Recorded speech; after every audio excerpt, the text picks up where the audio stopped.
وَقُلْ جَاءَ الْحَقُّ وَزَهَقَ الْبَاطِلُ إِنَّ الْبَاطِلَ كَانَ زَهُوقًا۔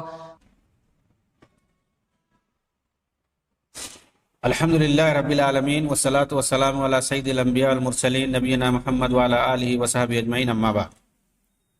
رب اشرح لی صدری ویسر لی امری واحلل عقدۃ من لسانی یفقہوا قولی۔ محترم سامعین کرام، ناظرین گرامی، دیگر احباب،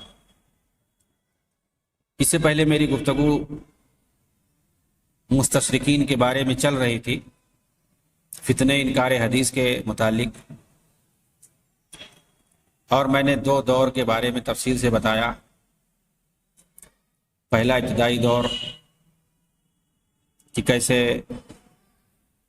روافض، شیعہ اور خوارج نے حدیثوں کا انکار کیا، پھر اس کے بعد جب منطق اور فلسفہ کا فتنہ آیا اور بہت سارے عقائد کے نام پر جماعتیں بنی، تقلید کے نام پر جماعتیں بنی، مختلف مسالک اور فرقے وجود میں آئے، تو ان لوگوں نے کس طرح سے حدیثوں کی تعویل کر کے اس کا انکار کیا۔ پھر اس کے بعد دوسرا دور جو مستشرقین کا دور تھا، مسلمانوں کا جو سیاسی زوال کا دور تھا، یورپ والوں کا، انگریزوں کا سیاسی تسلط کا جو دور تھا، اس میں کیسے مستشرقین نے عالم اسلام کے اندر آ کر کے اسلامی تہذیب و ثقافت کو سیکھا، اسلامی عقائد کو، اسلامی احکام کو سیکھا، اور اس کے اندر کیڑے نکالنے کے لیے ان لوگوں نے کس طرح سے بدگمانیاں پھیلائی مسلمانوں کے اندر، اور کس طرح سے انہوں نے بہت سارے مسلمان بچوں کو لے جا کر کے ان کو تعلیم دلائی اپنے حساب سے، اور انہی کو واپس عالم اسلام کے اندر بھیجا، جنہیں متقربین یا مستغربین کہتے ہیں، یعنی مستشرقین کے چیلے اور ان کے شاگرد۔ ان لوگوں نے آ کر کے مسلمانوں کے اندر کس طرح سے بدگمانی پھیلائی۔ تو یہ ہمارا تیسرا دور ہے کہ ان لوگوں نے آ کر کے اسلام کے اندر، عالم اسلام کے اندر کیسے بدگمانیاں پھیلائیں، انکار حدیث کا فتنہ کیسے ان لوگوں نے کھڑا کیا۔ اور یہ دور بہت اہم ہے۔ یہ جو متقربین تھے، انگریزوں کے جو چمچے تھے، مستشرقین کے جو شاگرد رشید تھے، ان کی باتوں پر جو عمل کرتے تھے،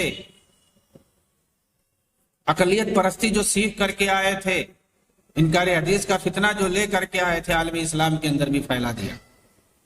یہ دراصل عرب اور مشرق سے تعلق رکھتے تھے۔ یہ جو متقربین تھے، مستشرقین کے تلامذہ، جنہوں نے یورپ کی یونیورسٹیوں میں جا کر ان سے علوم و فنون سیکھا، ان کے مشہور شاگردوں میں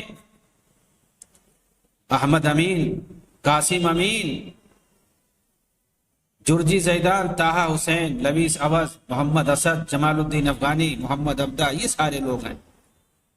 یہ سارے لوگ اخوانیوں کے رہنما اصل ہیں۔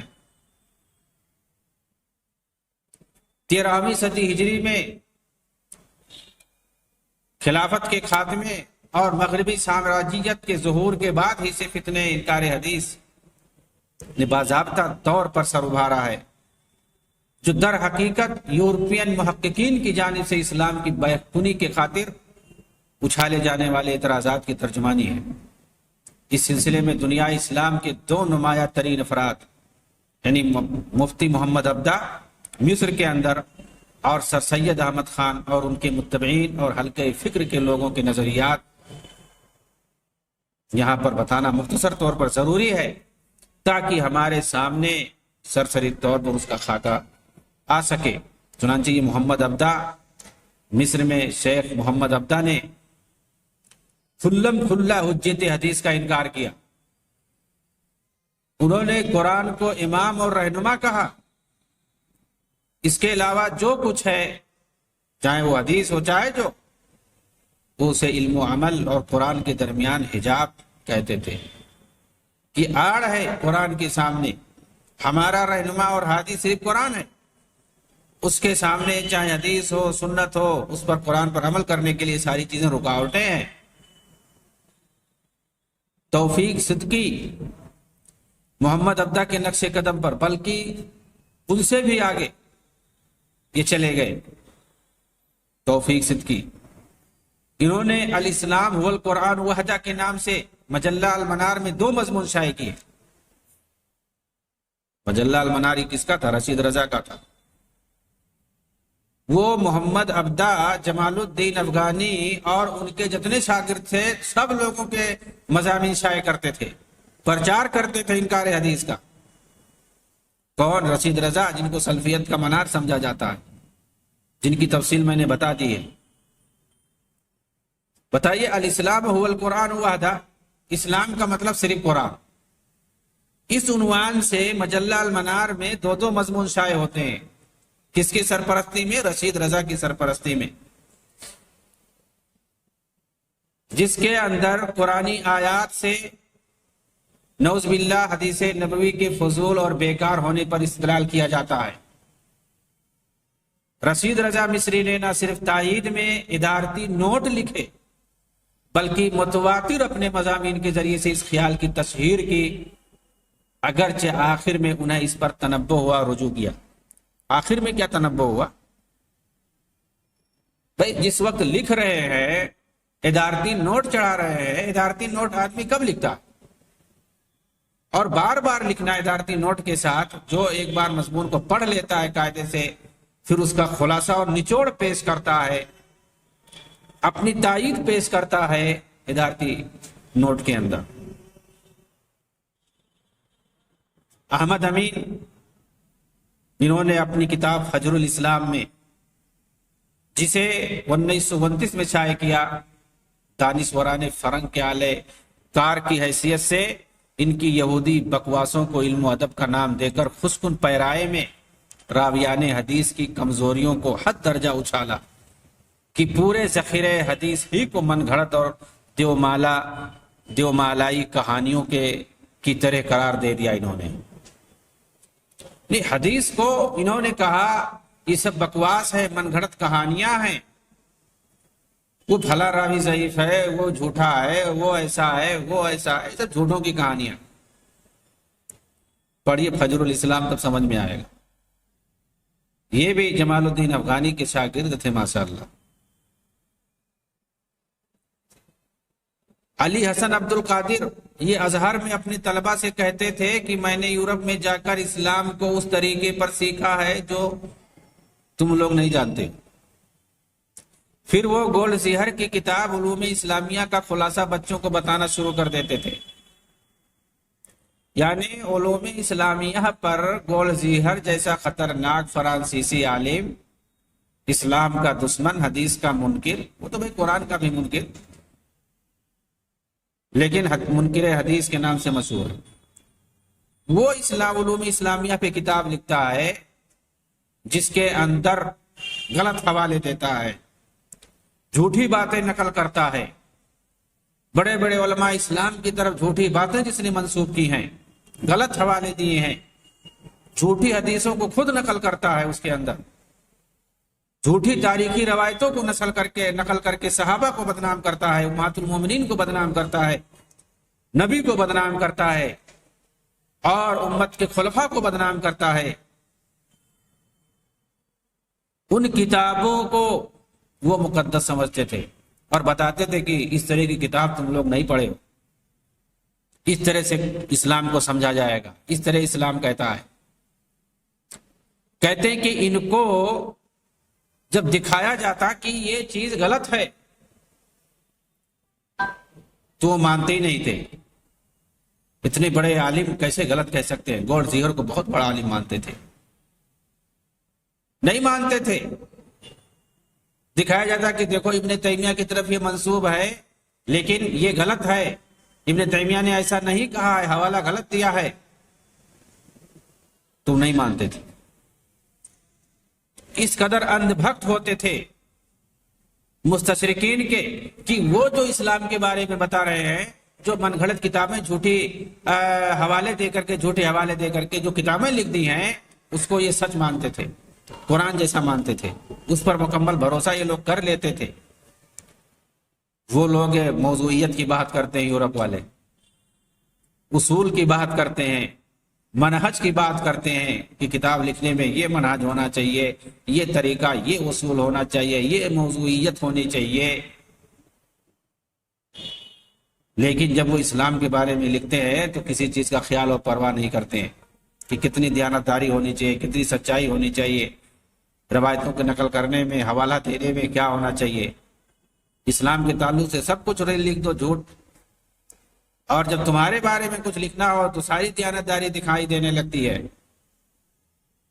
تو یہ لوگ ان کی کتابیں، انہوں نے جو اسلام کو سمجھا، جو اسلام کو جھوٹ کہانی بنا کر کے پیش کر دیا ہے، یہ متقربین آ کر کے ان کے جو شاگرد اور چیلے ہوتے تھے وہ آ کر کے عالم اسلام کے اندر جو یونیورسٹیاں تھیں اس وقت وہاں پہ آ کے قبضہ کر لیتے تھے اور شاگردوں کو غلط بتاتے تھے۔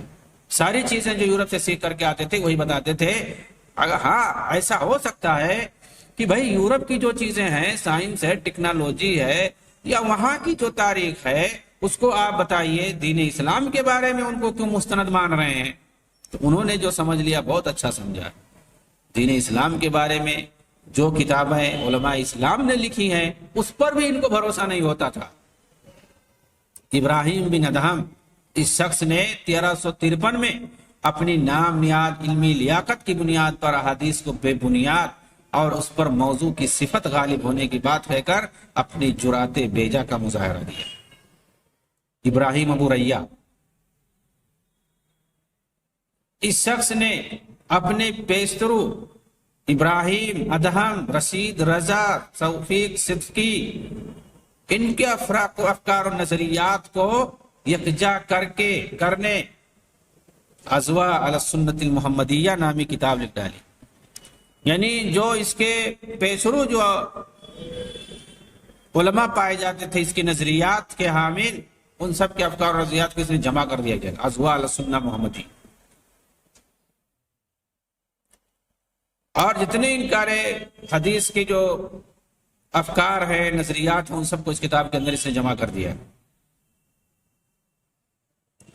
رشید رضا مصری کے بارے میں یہ بھی نامور شاگرد جیسا کہ بتایا گیا، ان کا کیا کہنا ہے؟ قرآن بنیادی طور پر ایک روحانی کتاب ہے جس میں دنیاوی امور سے متعلق بہت کم احکام ملتے ہیں، زیادہ تر اختیارات اولو الامر کے سپرد کر دیے گئے ہیں۔ رشید رضا کے نزدیک احادیث بھی بحیثیت مجموعی قابل اعتنا نہیں، بلکہ صرف وہی حدیث قابل قبول ہے جو عملی نوعیت کی ہیں اور جن پر امت مسلمہ میں مسلسل عمل کا ثبوت ملتا ہے۔ اچھا آپ دیکھیں گے بالکل یہی چیز، بعینہ ہی یہی چیز جو رشید رضا نے کہی ہے،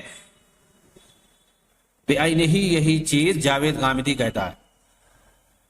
وہی حدیث قابل قبول ہے جو عملی نوعیت کی ہیں اور جن پر امت مسلمہ میں مسلسل عمل کا ثبوت ملتا ہے، ایسے یہ بولتا۔ تو جاوید غامدی کو تو ہر کوئی برا کہتا ہے، لیکن رشید رضا کو کوئی نہیں کہے گا جلدی۔ جب تک ان کے بارے میں حقیقت نہیں پڑھے گا، ان کی تفصیل نہیں پڑھے گا، ان کو کوئی نہیں کہے گا، اس لیے کہ ان کے پاس سند ہے سلفیت کی، اور جاوید غامدی کے پاس سلفیت کی سند نہیں ہے۔ اس کو ہر کوئی غلط بولتا ہے۔ اگر اس کو آپ غلط بولتے ہیں، اور ہے یقیناً غلط اور منکر حدیث ہے، تو پھر ان کو کیوں نہیں آپ بولتے ہیں؟ یہ بھی اسی کے قائل ہے۔ تفسیر المنار دیکھیے 6 جلد، صفحہ نمبر 562، آپ کو سمجھ میں آ جائے گا۔ جلد نمبر 2، صفحہ نمبر 30، آپ کو سمجھ میں آ جائے گا کہ اس طرح کی بات یہ پہلے کہہ چکے ہیں۔ اور سید مودودی، حمید الدین فراہی، جاوید غامدی، راشد ساز، یہ سب لوگ تو بعد کے ہیں، بعد میں آ کر کے انہوں نے کیڑا نکالا ہے۔ عنایت اللہ سبحانی آیت رجم کا، جنہوں نے حدیث رجم کا انکار کیا ہے، حدیثوں کے اندر، چونکہ قرآن کے اندر صراحت کے ساتھ تو ہے نہیں، انکار کر دیا کہ اس کا ذکر رجم کرنا ہے بہت بڑی بات ہے، قرآن کے اندر ثبوت ہی نہیں ہے، ہم نہیں مانیں گے اس کو، حدیث کا انکار کر دیا، حالانکہ حدیث بھری پڑی ہے رجم کے تعلق سے، بخاری میں ہے، مسلم میں ہے، بہت ساری صحیح کتابوں میں ہے، صحیح روایتیں موجود ہیں، انکار کر دیا۔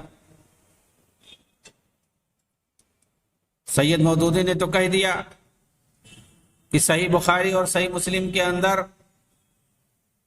اگر کوئی روایت ہے تو اس کا مطلب یہ نہیں ہے کہ وہ صحیح ہو.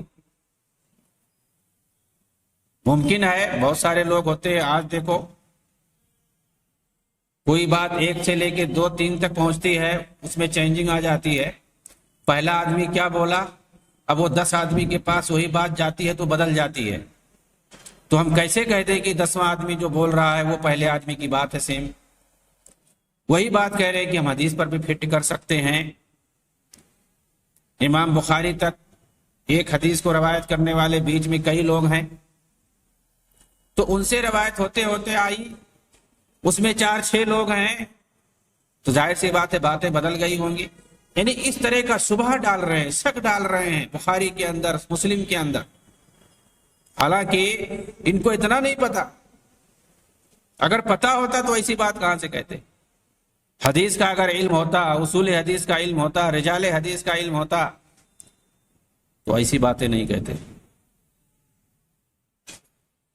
کہ کوئی حدیث جب روایت کرتا ہے تو منو ان جیسے وہ لکھے رہتا ہے، یاد کیے رہتا ہے، وہ بیان کرتا ہے. اور لکھنے والے تنہا نہیں ہوتے ہیں، کئی لوگ ہوتے ہیں، سننے والے کئی لوگ ہوتے ہیں.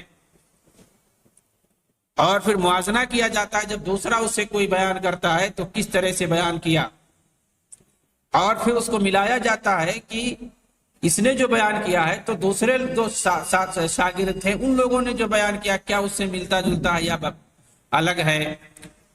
تو اس میں باقاعدہ بیان کیا جاتا ہے کہ ان کے الفاظ بدلے ہوئے ہیں، فلاں نے یہ الفاظ کہی ہے. تو حدیث میں ایسے نہیں ہوتا ہے کہ کوئی عام بات کو لے لیا جائے. تو عام باتیں تو اس وقت بھی ہوتی تھی، ان کو تو حدیث ہم نہیں کہتے ہیں. حدیث کا اپنا ایک معیار ہے، قرآن کا اپنا ایک معیار ہے. بھائی وہ تو اللہ کے رسول کی بات ہے، وہ تو وحی کا مسئلہ ہے. تو وحی کو آپ قیاس کر رہے ہیں غیر وحی پر، عام باتوں پر قیاس کر رہے ہیں. کیسے ہم وحی کو قیاس کر سکتے ہیں دوسری چیزوں پر؟ جو لوگ آج ہیں بالکل ٹھیک ہے، وہی لوگ کل بھی تھے. لیکن آج بھی مسئلہ ایسا ہے، اگر کوئی حدیث پڑھتا ہے تو وہ دوسرے نظریے سے پڑھتا ہے، کسی دوسری کتاب کو پڑھتا ہے، عام لوگوں کی کتاب پڑھتا ہے تو اس کا دوسرا نظریہ ہوتا ہے. فرق ہے وحی اور غیر وحی میں، قرآن حدیث اور غیر قرآن حدیث میں فرق ہے. یہ چیز ان کو معلوم رہی ہوگی، ایسی بات نہیں ہے. لیکن حقیقت میں حدیثوں پر شبہ ڈالنا، حدیثوں کے اندر اس کی حجیت پر شبہ ڈالنا ہے. ورنہ دیکھیں گے آپ ویسے نہیں، ایسے بہت سارے شاگرد پیدا ہوئے ہیں. راشد صاحب ڈائریکٹ انکار کرتا ہے، آپ جا کر کے دیکھیں. علی گڑھ مسلم یونیورسٹی کے اندر جو برج کورس کا ذمہ دار تھا، آج وہ بھٹکا پھر رہا ہے. سوشل میڈیا میں طرح طرح کے پوسٹ ڈالتا ہے، حدیثوں کا انکار کرتا ہے، اور محدثین کرام پر محاکمہ کرتا ہے. کہتا ہے کہ وہ تابعین پر، صحابہ پر محاکمہ کر سکتے ہیں تو کیا ہم ان پر نہیں کر سکتے ہیں؟ فلاں کی حدیث ضعیف ہے، فلاں کی صحیح ہے. ایسا جب وہ لوگ بول سکتے ہیں تو کیا ہم ان کو نہیں کہہ سکتے کہ انہوں نے جو حدیث جمع کی ہے وہ صحیح ہے یا غلط ہے؟ ہم بھی کہہ سکتے ہیں. اس طرح کا وہ بھرم پھیلا رہا ہے پبلک کے اندر، نوجوانوں کے اندر. اور ایک بہت بڑی کھیپ، ایک بہت بڑی تعداد جو نوجوانوں کی ہے دیوانہ ہے ایسے لوگوں پر، انہی لوگوں کا ساتھ دے رہی. ایسے لوگ شک پیدا کر دیے پہلے. حمید الدین فرائی ہے، سید مودودی ہیں، پرویز ہے، یہ سارے لوگ پیدا کر کے گئے ہیں، شک شبہ پیدا کر کے گئے ہیں. امین حسن اصلاحی ہیں، یہ لوگ شبہ ڈال کر کے گئے ہیں. اور کہیں تو عقل پرستی کے نام پر انکار کر کے گئے ہیں. اور آج ان کے پیچھے ایک پوری جماعت ہے جو کھلم کھلا انکار کر رہی ہے، صحابہ کرام کے خلاف پروپیگنڈا کر رہی ہے. جو ان حدیث کے راوی اول ہیں ان کی شخصیتوں کو مجروح کر، ان کی عدالتوں کو مجروح کر رہی ہے. اور اعدائے اسلام بالخصوص جو روافض ہیں ان کا یہی مشن تھا. آج وہ اپنے مشن میں کامیاب ہیں کہ ہم نے جو چیلے چھوڑے تھے، اپنے جو شاگرد چھوڑے تھے عالم اسلام کے اندر، ان لوگوں کے ذریعے سے آج وہ کام پورا ہو رہا ہے جو ہم چاہتے تھے. قاسم امین جو محمد ابدا کے اہم شاگرد مانے جاتے ہیں، آزادی نسواں کا علم بلند کرتے ہوئے حجاب کے خاتمے اور یورپی اخلاقیات کو اپنانے کی کس طرح سے دعوت دی، تحریر المراء کے اندر اس کی پوری تفصیل آئی. 20ویں صدی کے آغاز میں جب مسلمانوں پر مغربی اقوام کا سیاسی نظریاتی تسلط بڑھا تو کم علم مسلمانوں کا ایک ایسا طبقہ وجود میں آیا جو مغربی افکار سے بے حد مرعوب تھا. وہ سمجھتا تھا کہ دنیا میں ترقی بغیر تقلید مغرب کے حاصل نہیں ہو سکتی، لیکن اسلام کے بہت سے احکام اس کے راستے میں رکاوٹ بنے ہوئے تھے. اس لیے اس نے اسلام میں تحریف کا سلسلہ شروع کر دیا تاکہ اسے مغربی افکار کے مطابق بنایا جا سکے. اس لیے ان کو اہل تجدد کہا گیا. ہندوستان میں سر سید خان، مصر میں طہا حسین، ترکی میں ضیاء گوگ اسی طبقے کے بانی تھے. اس طبقے کے مقاصد اس وقت تک حاصل نہیں ہو سکتے تھے جب تک کہ حدیث کو راستے سے ہٹایا نہ جائے، کیونکہ احادیث میں زندگی کے ہر شعبے سے متعلق ایسی مفصل ہدایات موجود ہیں جو مغربی افکار سے صراحتاً متصادم ہیں.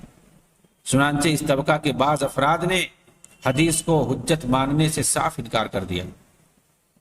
یہ آواز ہندوستان میں سب سے پہلے سر سید احمد خان نے ان کے رفیق مولوی چراغ علی نے بلند کی، لیکن انہوں نے انکار حدیث کے نظریے کو علی اعلان اور وضاحت کے ساتھ پیش کرنے کے بجائے یہ طریقہ اختیار کیا کہ جہاں کوئی حدیث اپنے مدعا کے خلاف نظر آئی اس کی صحت سے انکار کر دیا، خواہ اس کی سند کتنی ہی قوی کیوں نہ ہو. اور ساتھ ہی کہیں کہیں اس بات کا اظہار کیا جاتا رہا کہ یہ حدیث موجودہ دور میں حجت نہیں ہونی چاہیے، اور اس کے ساتھ بعض مقامات پر مفید مطلب حدیث سے استدلال بھی کیا جاتا رہا. اس ذریعے سے تجارتی سود کو حلال کیا گیا، معجزات کا انکار کیا گیا، بہت سے مغربی نظریات کو سند جواز عطا کی گئی. تو یہ تیسرا دور ہے جس کو ہم کہہ سکتے ہیں کہ متقربین جو مستشرقین کی شاگرد بن کر کے عالم اسلام کے اندر آئے اور پھر انہوں نے یہ فتنہ انکار حدیث کو زور و شور سے پھیلایا جو یورپ کے اندر بنایا گیا تھا ماحول. چوتھا دور جو ہے وہ ہندوستان کے اندر بر صغیر کے اندر اس تحریک کی ابتدا جو ہوئی ہے. چنانچہ بر صغیر ہند و پاک میں 2 صدیوں کے اندر جس نے بھی الحاد اور تجدید دین کی آواز لگائی ہے، اگر اس کے علمی و فکری نسب کو دیکھا جائے تو اس کی کڑی کہیں نہ کہیں سر سید سے جا ملتی ہے. ان کی پیروی میں 2 بڑے فکری سلسلوں نے اس فتنے کو پروان چڑھایا ہے. اس کو سمجھنے کی ضرورت ہے کہ سر سید کا سلسلہ کہاں جا کر کے ملتا ہے اور کیسے آج تک وہ سلسلہ چلا آ رہا ہے. ایک سلسلہ عبداللہ چکڑالوی اور اسلم جیراج پوری سے ہوتا ہوا غلام احمد پرویز تک پہنچا. یہ لوگ جو مکمل انکار کرتے ہیں، عبداللہ چکڑالوی، اسلم جیراج پوری، غلام احمد پرویز. دوسرا سلسلہ حمید الدین فراہی، امین حسن اصلاحی اور سید مودودی سے گزرتا ہوا جاوید احمد غامدی، راشد سعد اور مرزا علی تک آیا. یہ لوگ اپنے آپ کو اہل قرآن نہیں کہتے ہیں. پہلا فرقہ اپنے آپ کو اہل قرآن کہتا ہے اس لیے کہ مکمل طور سے انکار کرتا ہے. اور جو یہ دوسرا سلسلہ ہے یہ بہت ہی خطرناک ہے. حمید الدین فراہی، امین حسن اصلاحی، سید مودودی سے جو گزرتا ہوا جاوید احمد غامدی، راشد سعد اور علی مرزا تک آیا. ان میں سے جو پرویزی سلسلہ ہے اس نے اپنے عقائد و نظریات کے ساتھ میں تقیہ کرنے کے بجائے صاف گوئی اور بے باکی سے کام لیا ہے، بریلویوں کی طرح سے. اسی وجہ سے ان کے نظریات کا پوری طرح نقد بھی ہو سکا اور ان کا کفر و اعتزال عوام کے سامنے واضح ہو گیا. غامدی مکتبہ فکر نے اس سلسلے کے لوگوں کے ساتھ ہونے والے سلوک کو دیکھتے ہوئے بیچ کی راہ اختیار کی ہے. وہ یہ کہ صاحب چھپتے بھی نہیں، سامنے آتے بھی نہیں، جیسے دیوبندیوں کا مسئلہ ہے. یہ دین پر ہونے والی 1400 سالہ تحقیقات، تشریحات اور ان گہری تحقیقات کے نتیجے میں بننے والے اصول و قوانین کے مقابلے میں اپنی تشریحات اور اصولوں کو اس طریقے سے متعارف کروانے کی کوشش میں ہیں کہ انکار شریعت واضح نہ ہو، انکار شریعت جو ہے وہ واضح نہ ہو، انکار حدیث کھل کر سامنے نہ آ سکے، جس کی بنیاد پر کوئی ان پر صریح فتویٰ بھی نہ لگا سکے، جس طرح سے غلام قادیانی اور اسی طرح سے غلام پرویز وغیرہ پر لگایا جا چکا ہے۔ تو ان دونوں سلسلوں کو دیکھنا ضروری ہے جو سر سید کے ذریعے سے ہوتا ہوا گزر کر کے آتا ہے، اور موجودہ دور میں جو زیادہ خطرناک ہے وہ یہی دوسرا سلسلہ ہے، امین حسن اصلاحی والا، حمید الدین فراہی اور مودودی والا جو سلسلہ ہے اس وقت، جو راشد ساز، جاوید غامدی اور علی مرزا وغیرہ جس کو پروان چڑھا رہے ہیں کہ جو صاف چھپتے بھی نہیں، سامنے آتے بھی نہیں۔ سر سید احمد خان جو مغربی تہذیب و معاشرت سے تاثر پذیری کے حوالے سے مشہور ہے، جن کے بارے میں علی میاں ندوی نے لکھا ہے کہ وہ اس تہذیب و معاشرے سے اس قدر متاثر ہوئے کہ ان کے دل، دماغ، اعصاب اور ساری فکری صلاحیتیں اس سے وابستہ ہو گئیں۔ 12 اکتوبر 1870 میں اس تہذیب کے گرویدہ اور ہندوستان کی مسلم سوسائٹی میں ان اقدار اور اصولوں کی بنیاد پر اصلاح و تغیر کے پرجوش داعی و مبلغ بن کر اپنے ملک واپس ہوئے، اور پورے اخلاص اور گرم جوشی کے ساتھ انہوں نے اس تحریک اور دعوت کے علم کو بلند کر دی اور اپنی ساری صلاحیتیں اور قوتیں اس کے لیے وقف کر دی۔ ان کا نقطۂ نظر خالص مادی ہو گیا، وہ مادی طاقتوں اور کائناتی قوتوں کے سامنے بالکل سرنگوں نظر آنے لگے، وہ اپنے عقیدہ اور قرآن مجید کی تفسیر بھی اسی بنیاد پر کرنے لگے۔ انہوں نے اس میں اس قدر غلو سے کام لیا کہ عربی زبان و لغت کے مسلمہ اصول اور قواعد اور اجماع و تواتر کے خلاف کہنے میں بھی کوئی باک نہ رہا۔ چنانچہ ان کی تفسیر نے دینی و علمی حلقوں میں سخت برہمی پیدا کر دی۔ ان کے چند اہم معاصر ہم خیالوں اور متبعین میں مولوی چراغ علی، سید امیر علی وغیرہ شامل ہیں۔ پھر ذرا آگے چل کر کے سر سید کے مکتبہ خیال سے متعلق نمایاں نام محمد علی لاہوری، غلام احمد پرویز اور اسلم جیراج پوری کا آتا ہے۔ چنانچہ جن لوگوں نے صاف صاف انکار کیا اس میں مشہور چراغ علی ہیں جو انہی کے دور کے ہیں۔ ان کے مطابق قرآن کو کوئی مخصوص ضابطۂ حیات اور سیاسی و سماجی قوانین عطا نہیں کرتا، اس کا تعلق محض فرد کی زندگی کے اخلاقی پہلو سے ہے۔ نبی اکرم صلی اللہ علیہ وسلم نے کوئی سماجی و قانونی ضابطہ مرتب کیا نہ ایسا کرنے کا حکم دیا۔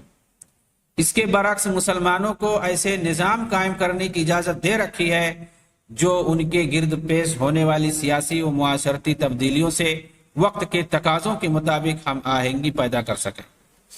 کلاسیکی اسلامی قانون بنیادی طور پر شریعت نہیں بلکہ وہ رواجی قانون ہے جس کے اندر ایام جاہلیت کے عربی اداروں کے باقی مادہ اجزاء و عناصر یا وہ احادیث شامل ہیں جو اکثر جعلی ہیں اور غلط طور پر پیغمبر اسلام کی طرف منسوب کر دی گئی ہیں۔ یہ چراغ علی کہہ رہے۔ فقہا اسلامی قانون کے سلسلے میں مقصود قرآنی کو سمجھنے میں ناکام رہے ہیں۔ انہوں نے قرآن کی روح کو شرعی عمل سے دبا دیا اور وہ ابتدائی مشرقی روایاتی رسمیں جاری کر دی جنہیں قرآن در حقیقت مذموم قرار دے چکا ہے۔ سید امیر علی کون ہیں؟ مولانا حالی کے مطابق مغربی اہل الرائے سے اسلام کی عذر خواہیوں اور توضیحات میں اور اسلامی معاشرتی اور مذہبی خیالات کی اثر نو تعمیر اور جدید خیالات کی ترویج میں سر سید خان کے پیرو تھے یہ، یعنی امیر علی۔ انہوں نے جنت جہنم کی واقعیت نما نقشے جو زرتشتیوں، صابیوں اور تلمودی یہودیوں کی قادر ہوا خواہی قیاس آرائیوں پر مبنی تھے، پڑھنے والے کی توجہ ضمنی حاشیہ آرائیوں کے طور پر اپنی طرف کھینچتے ہیں، لیکن ان کے بعد قرآن کا جوہر خالص آتا ہے، یعنی کمال عجز و محبت سے خدا کی عبادت۔ حورۂ زرتشتی نژاد ہیں، اسی طرح جنت بھی زرتشتی الاصل ہے۔ البتہ جہنم عذاب علیم کے مقام کی حیثیت سے ایک تلمودی تخلیق ہے۔ ان کی واقعیت نما مناظر کے بنا پر یہ سمجھنا کہ حضور اور آپ کے پیروکار ان کو واقعی مبنی بر حیثیت سمجھتے تھے، محض ایک افتراء ہے۔ یعنی یہ بھی انکار کرتے ہیں کہ حضور صلی اللہ علیہ وسلم اس کو حقیقت سمجھتے تھے، وہ بھی نہیں حقیقت سمجھتے تھے۔ ان کے کہنے کا مطلب یہ ہے۔ تو بر صغیر کے اندر بھی جس طرح سے مصر کے اندر، عربوں کے اندر جمال الدین افغانی، محمد عبدہ، رشید رضا وغیرہ کے ذریعے سے عقلانیت اور اعتزال کی وجہ سے فتنے انکار حدیث اور حجت حدیث کا فتنہ جو پھیلا، وہ سلسلہ وہیں پر نہیں رکا، بلکہ یورپ کے راستے سے ہوتے ہوئے بر صغیر میں بھی آیا، اور یہاں پر سر سید خان نے کس طرح سے اس فتنے کو بڑھایا اور دو سلسلہ اس کے بعد چلا آیا۔ ایک مکمل طور سے کلی طور پر انکار کیا جس نے، وہ ایک سلسلہ ہے عبداللہ چکڑالوی وغیرہ کا، غلام پرویز کا، مولوی چراغ علی کا، اور پھر ان کے بہت سارے شاگرد آئے، امیر علی اور اسی طرح سے محمد علی لاہوری، پھر غلام پرویز اور دوسرے لوگ۔ اور دوسرا سلسلہ جو اور خطرناک ہے، امین حسن اصلاحی، حمید الدین فراہی، سید مودودی سے ہوتا ہوا جو آج جو چل رہا ہے، یہ راشد ساز کا فتنہ ہے، یہ جاوید غامدی کا فتنہ ہے، یہ علی مرزا کا فتنہ ہے، ان لوگوں کا جو چل رہا ہے۔ تو اللہ رب العالمین ان سارے فتنوں سے ہمیں نجات دلائے اور امت مسلمہ کو، نوجوانان امت کو ان فتنوں سے بچائے۔ آمین۔ وآخر دعوانا الحمدللہ رب العالمین۔ والسلام علیکم ورحمۃ اللہ وبرکاتہ۔